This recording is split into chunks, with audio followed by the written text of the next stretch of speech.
Okay, so right now let's move to the question about career because I think this is also something very interesting for our students.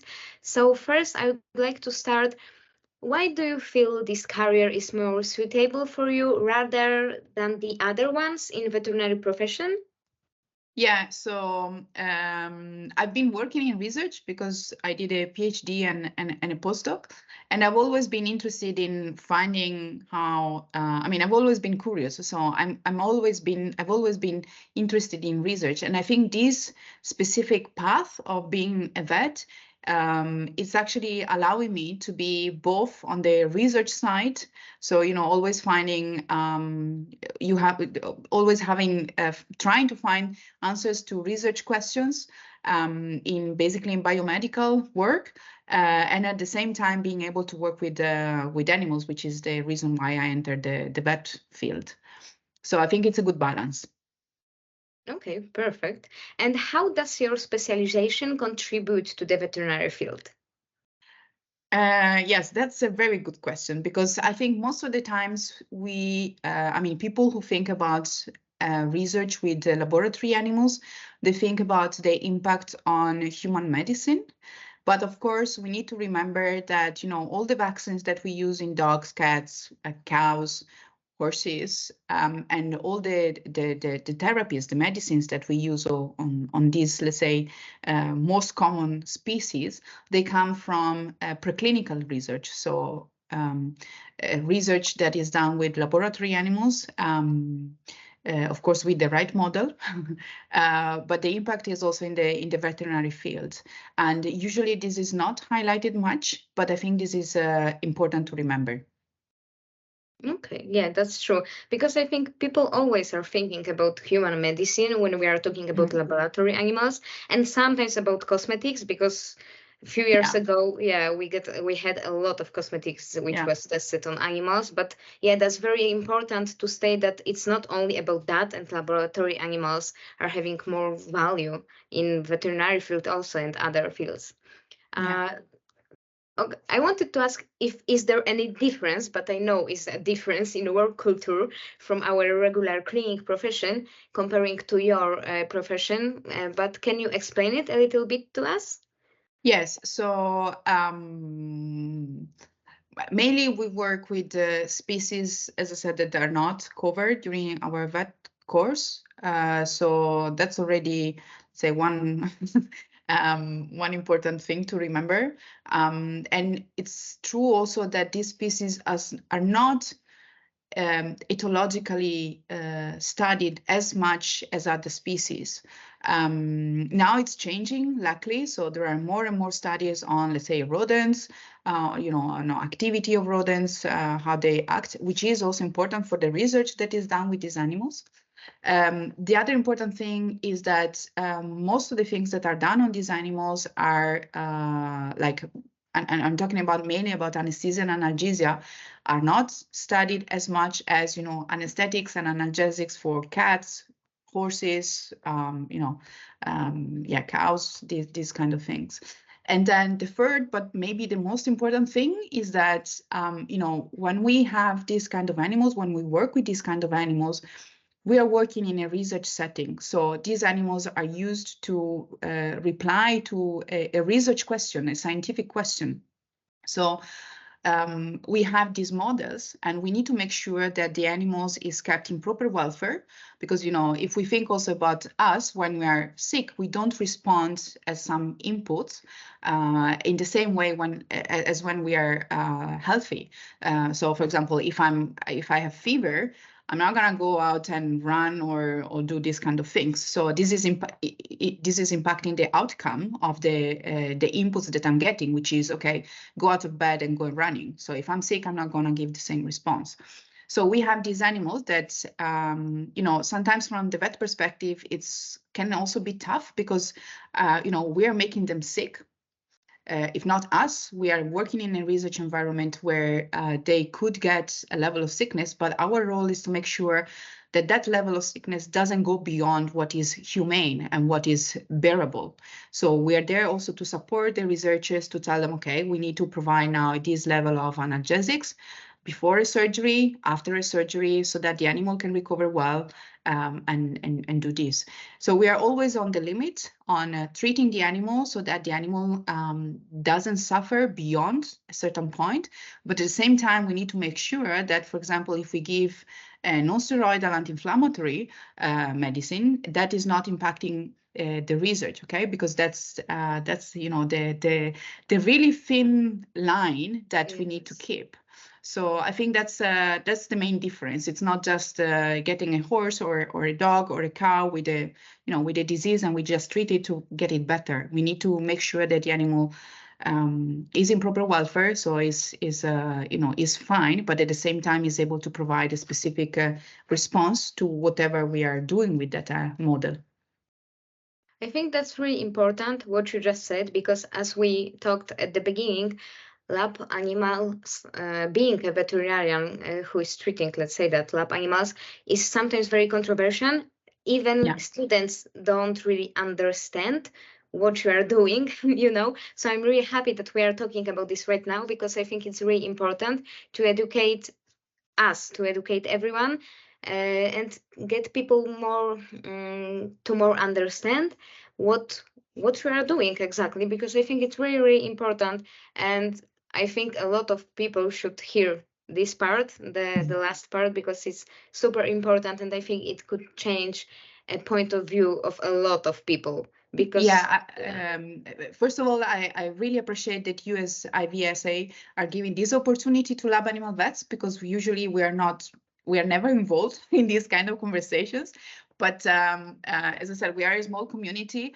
But for example, we vets are the ones who are supposed to make sure that the procedures that are done on a lab animal is done correctly. So which is the best anesthetic for that procedure, which is the best surgery for that model. And I think we are the ones who could actually really provide this kind of inputs to the researchers. And this is actually the work of a lab animal vets also. It's not just checking the animals, making sure that they're fine, but we are involved also in the so-called ethical review most of the times.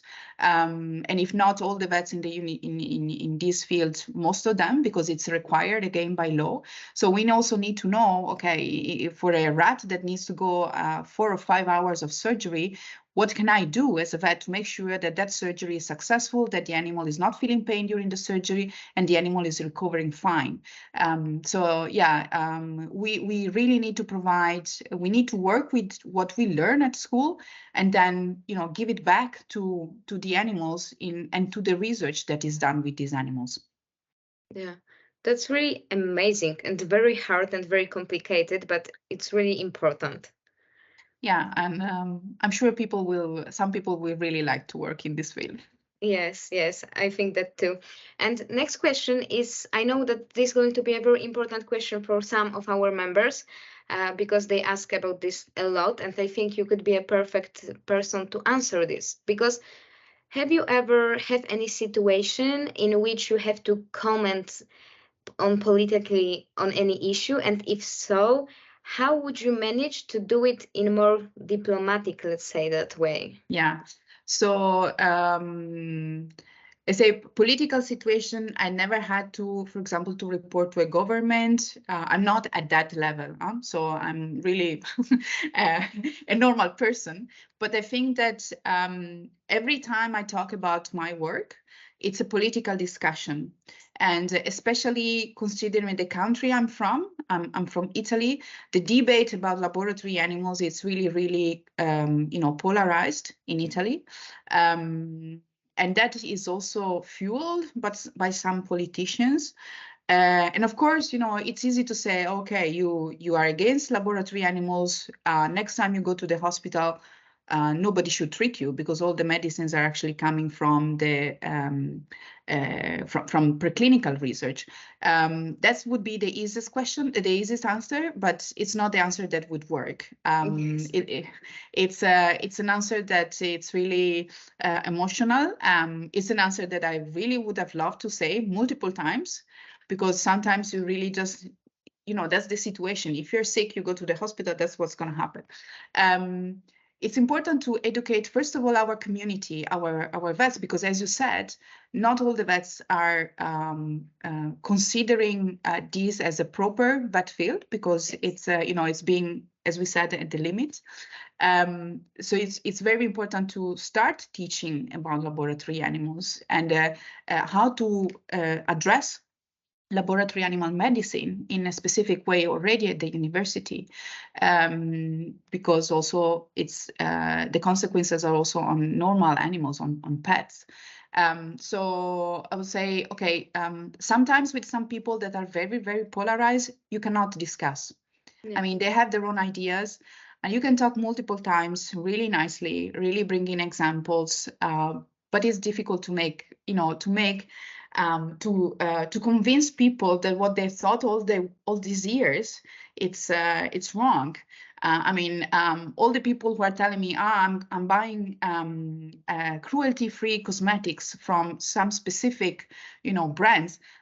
Yeah, I keep telling them, well, the legislation in Europe has been valid for years. So it's a little bit, yeah, you're saying that, but they are buying you psychologically. Okay, so. But I know with some people it's impossible to have this kind of discussion.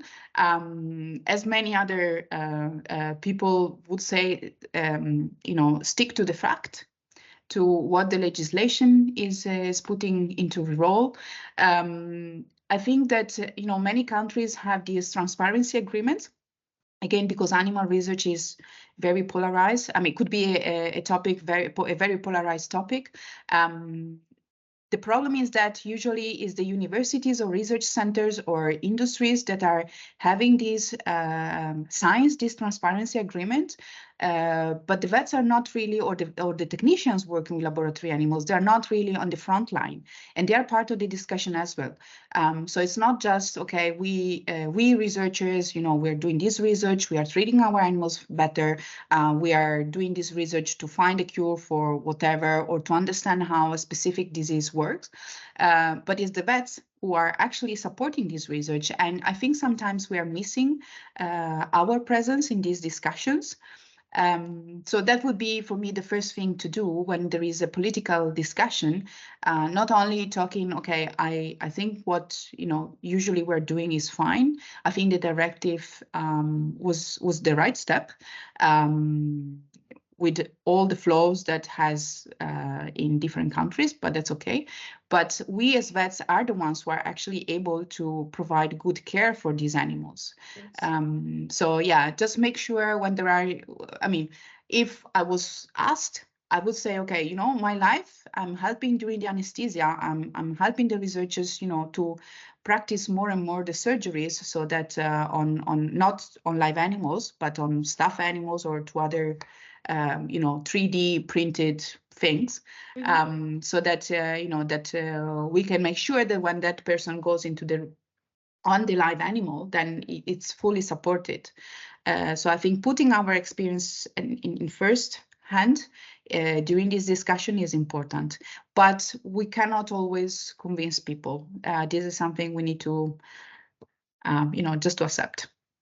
Yeah, I know that at the beginning, I think it's very, very hard to accept this, because we just finished vet school and we want to, to save everyone and to learn everyone. But yeah, as you said, sometimes it's just impossible. So thank you so much for this advice. I think it will be very helpful for our students. And next, about what I wanted to ask, what are the most vital career attributes, useful or needed in your profession, in your opinion? As other people already reported, communication. And this is something, I think this is an important part that is not taught at school, at vet school. And I think this is not important just for me, because, I work with technicians, I work with researchers, I work with animal caretakers. So I work with a variety of people. There are a variety of, apart from animals, of human people who you need to communicate to. But I think this is important also for people who are doing clinical practices, because at the same time you need to talk to, owners who really want to save the animal for no matter what, or this kind of things. So this is an important part, communication, and willing also to keep learning. It's especially if you work in a research field or like in industry related to research.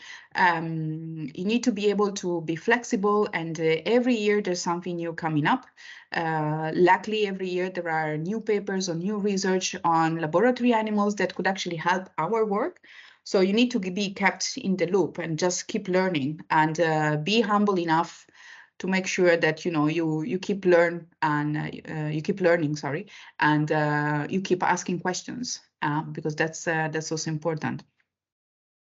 I really appreciate that it's like a second or third time, I guess, during our interview when you are talking about being humble, because I think it's super important and we often forget about that being humble is something very, very good for us, even if we think other way.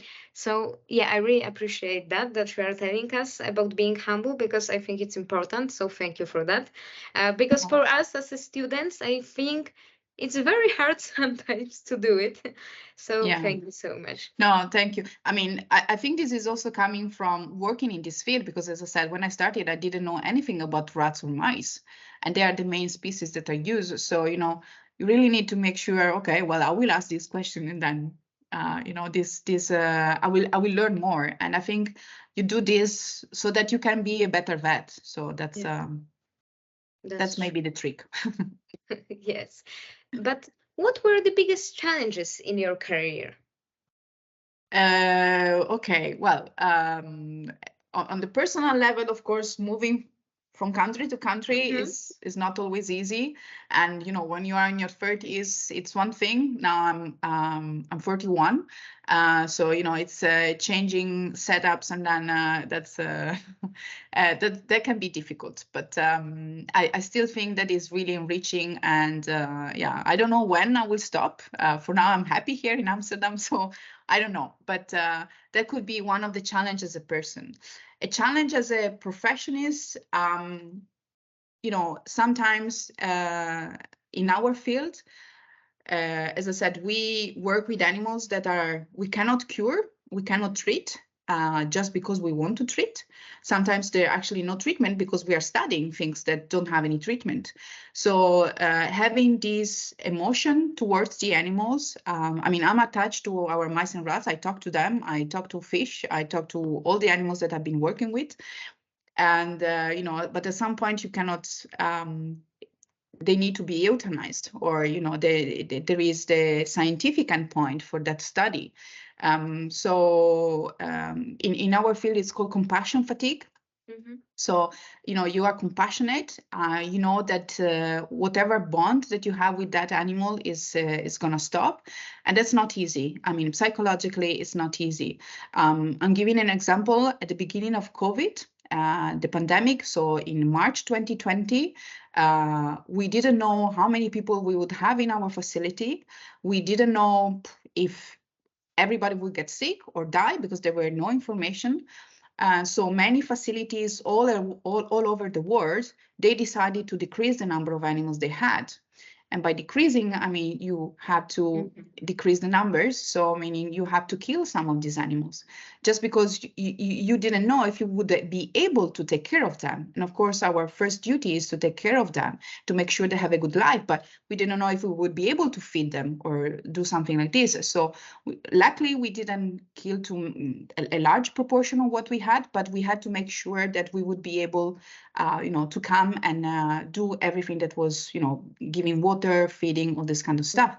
And that was hard because, you're keeping these animals for some studies, for, to do research, to get some results.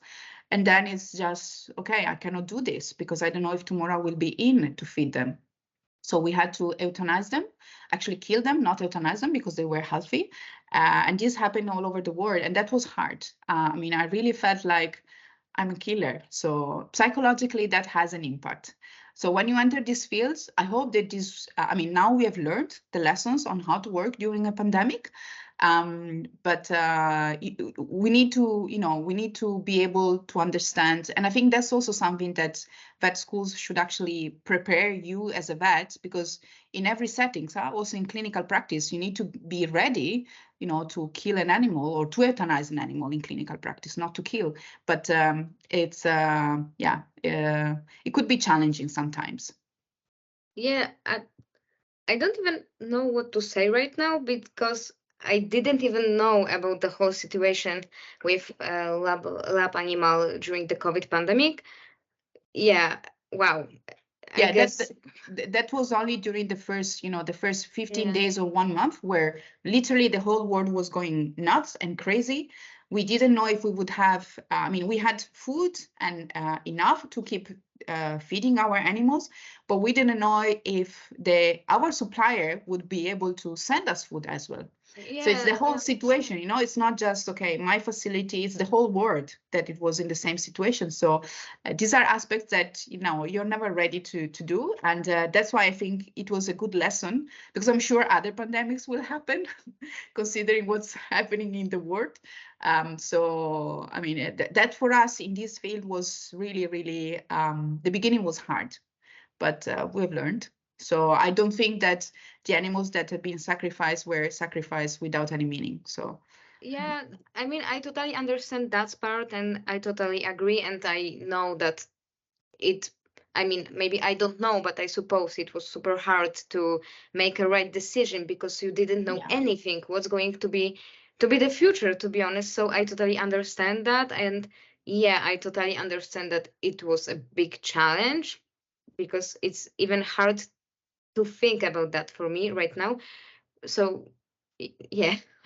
Well, yeah. So that's why I think, at vet school or during the postgraduate schools or whatever, or just by talking to colleagues, this is something that should come up. That when you deal with a yes. sick animal and you are a vet, and how to deal with that. So Yeah, that's really true. And I hope that maybe not me because I'm finishing, but maybe next generation, next year's students will have more chances to learn a little bit more about euthanasia, about sacrifice of animals, and about this very important stuff. Because for us as a vets, as a veterinary students, it's also very hard not to mm, use to it because it's impossible to use to it, I guess. But yeah, to to understand our own feelings and yeah. how we should behave. So yeah, I totally agree that it should be covered more in curriculum around the world. But Mm. who knows? Maybe it will change. I hope for that. Hopefully. Yes. So moving next, it's almost the end. What do you think is most important to become a successful veterinarian? To become a successful veterinarian, I think um, it's important to find a balance between work and private life. This is Yes. something that is underrated. Whatever vets you are, clinical practice, surgeon, public health, whatever. I think that's really important to be, because then you can focus. When you're at work, you can focus. You can really improve, and you can give everything to the animals. Of course, this is, let's say, more on the personal side, more, let's say, on the really professional side. Keep learning, keep asking questions, keep reading papers, keep yourself updated with what is there, because our world is not only changing very fast, but also research and information regarding our profession are really, every day there's something new coming up, and it's not easy to keep up with this, but we need to keep learning, that's for sure. I'm really happy again about this part about work-life balance because you are another person during these interviews who is telling me about this. And I'm really happy because I think this changed a little bit comparing to the previous years. I think right now we understand how important mental health and wellness Yeah. is in our profession. So I'm really happy that this is another time during this interview when professionalist is telling about this because we have to show other professionals, but also to show students how important is that. Yeah. So yeah, I really Yeah, agree. it could be that, I think this is also an effect of COVID, because COVID was hard. But in general, if I think also my friends from university, my colleagues, who are not in this field, they're vets, but in any other different field of veterinary medicine, we all have that in common. It's hard to keep the balance, but it's extremely important. So yes, please do it. I will try my best. And last but not least, how do you see the future of veterinary medicine, especially in your field? I wanted to ask in your country, but I think it's very hard It's a bit to. difficult for me, the country. Yes.